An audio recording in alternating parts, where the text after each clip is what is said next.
Breaking news చూస్తున్నాం. BRS MLA Harish రావును మరోసారి టార్గెట్ చేశారు జాగృతి అధ్యక్షురాలు కవిత. ఇక హరీష్ రావు వల్లనే కేసీఆర్ నాశనం అవుతున్నారు అంటూ కూడా తీవ్రంగా విమర్శించారు. న్యూ ఇయర్ స్టార్ట్ అవగానే విరుచుకుపడ్డారు హరీష్ రావు మీద. గత కొంతకాలంగా హరీష్ రావుని బీఆర్ఎస్ పార్టీని టార్గెట్ చేస్తూ ఆవిడ తీవ్రంగా విమర్శలు గుప్పించారు. ఇక 2026 ప్రారంభంలో డైరెక్ట్ గా హరీష్ రావుని టార్గెట్ చేస్తూ విమర్శలు గుప్పించారు. ఇక మరోసారి హరీష్ రావును టార్గెట్ చేశారు ఎమ్మెల్సీ కవిత. తప్పులు చేసిన వారు అసెంబ్లీలో ఏం మాట్లాడతారంటూ సటైర్లు వేశారు. ప్యాకేజీలో అమ్ముకున్న ట్రబుల్ బబుల్ షూటర్ ఏం చెబుతారు అంటూ కూడా విమర్శలు గుప్పించారు. మోసం చేసిన వ్యక్తికే బీఆర్ఎస్ డిప్యూటీ ఫ్లోర్ లీడర్ పదవిని ఇస్తే ఎలా అని ఆమె ప్రశ్నించారు. బీఆర్ఎస్ కు ప్రత్యామ్నాయంగా జాగృతే నిలుస్తుంది అని, నీళ్ల గురించి కేసీఆర్ కంటే రేవంత్ కి ఎక్కువ తెలుసా, హరీష్ కు ఎక్కువ తెలుసా అని అడిగారు ఆమె. ఇక అసెంబ్లీలో మ్యాచ్ ఫిక్సింగ్ నడుస్తోంది అని, అటు సీఎం ఇటు బబుల్ షూటర్ ఉంటారు, బబుల్ షూటర్ లేని బీఆర్ఎస్ పార్టీ బాగుపడుతుంది అంటూ కూడా కవిత వెల్లడించారు. 2006 నుంచి 2014 వరకు జాగృతి పేరుతో పనిచేశాను అని కవిత వెల్లడించారు.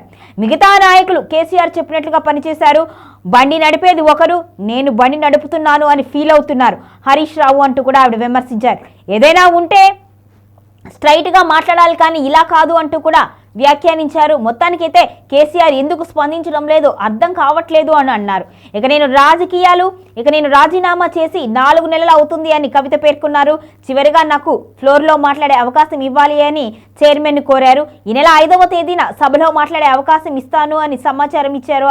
ఇక కేసీఆర్ను కసాబ్తో పోల్చడం చూస్తే నా రక్తం మరిగిపోతుంది అని చెప్పుకొచ్చారు. నేను కేసీఆర్తో మాట్లాడాక 6 నెలలు అవుతుంది అని మీడియా వేదికగా కవిత వెల్లడించారు. మొత్తానికైతే కేసీఆర్తో 6 నెలల నుంచి కవిత మాట్లాడట్లేదు అని చెప్పారు.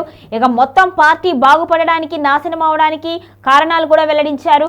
హరీష్ రావు పార్టీ నుంచి బయటకు వస్తే బీఆర్ఎస్ బాగుపడుతుంది అని, ఇక హరీష్ రావు పార్టీలోనే కొనసాగితే ఇక బీఆర్ఎస్ పార్టీ ఎప్పటికీ బాగుపడదు అంటూ కూడా ఆవిడ విమర్శించారు.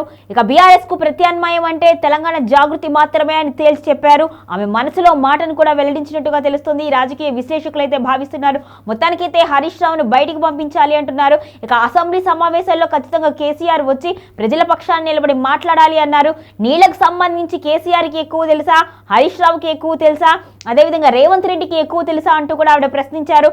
మొత్తానికైతే అసెంబ్లీలో రసవత్తర పోరు జరగాలి అంటే కేసీఆర్ ఖచ్చితంగా రావాలి, ప్రజలకు న్యాయం జరగాలి అంటే ఖచ్చితంగా కేసీఆర్ రావాలి అంటూ కూడా చెప్పారు. ఇక బీఆర్ఎస్ కు తానే ప్రత్యామ్నాయం అంటూ కూడా ఆమె మనసులోని మాటను వెల్లడించారు.